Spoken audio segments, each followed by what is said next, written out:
This is a Brooklyn-bound 2 train. The next stop is Wall Street. Stand clear of the closing doors, please. Welcome back. This is Not Your Advisor with NYU Grad on Tuesday, November 12th.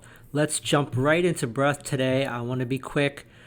So taking a quick look at the NYSE, we had 643 new highs versus 239 new lows. 22% of stocks were advancing versus 75% declining. 44% of stocks were below their 50, and 38% of stocks were below their 200-day moving average.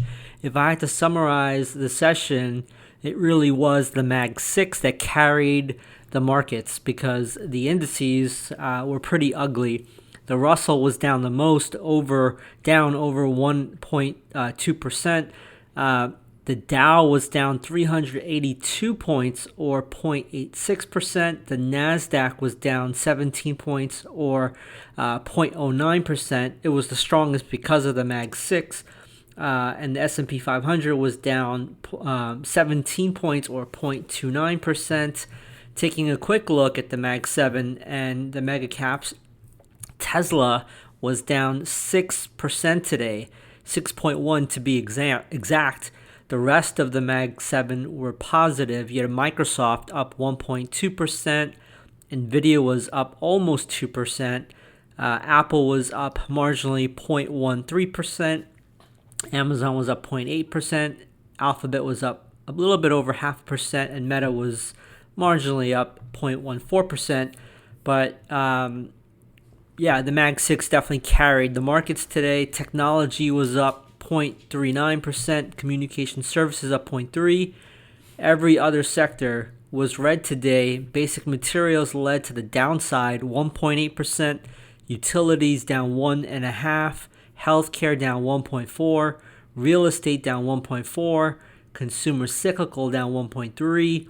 Industrials down almost 1% today. So the real question will be on Wednesday morning. Will they continue to print these CPI numbers that are complete CP lies, false data? Are they going to continue to say inflation is under control with a new administration coming in and be accommodative?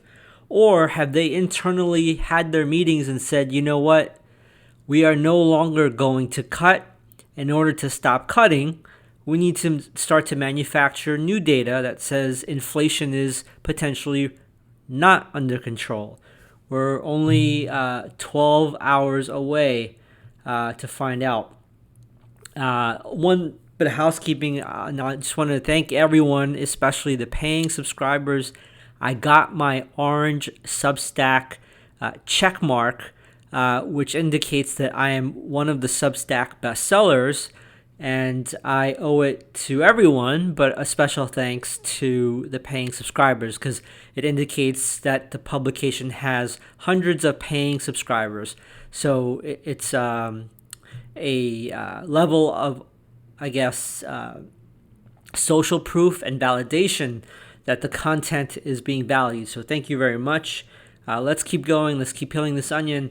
So another thing that stood out today, the 10-year yield is almost at 4.5%. The 10-year yield was up itself 2.8% today to 4.4%. The VIX sold off down 1.6%. And basically that's not, it's a lot of conflicting signals. The 10-year almost at 4.5% is not going to be accommodative for asset prices.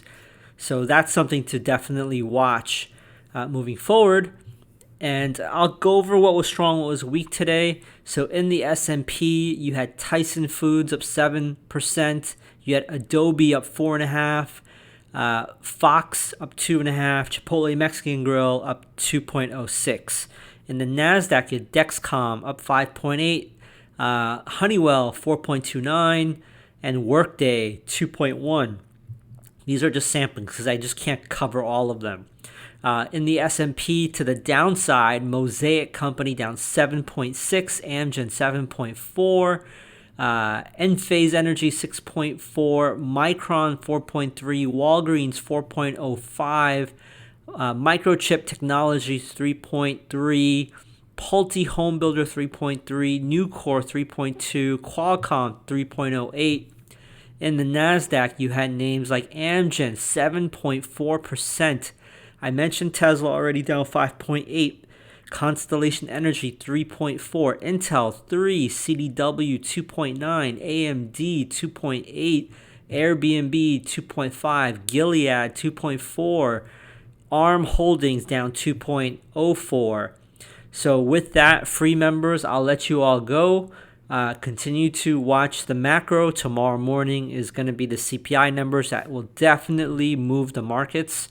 So good luck on that. Premium members, please stay on so we can cover some charts today. That's my train. Stand clear of the closing doors, please.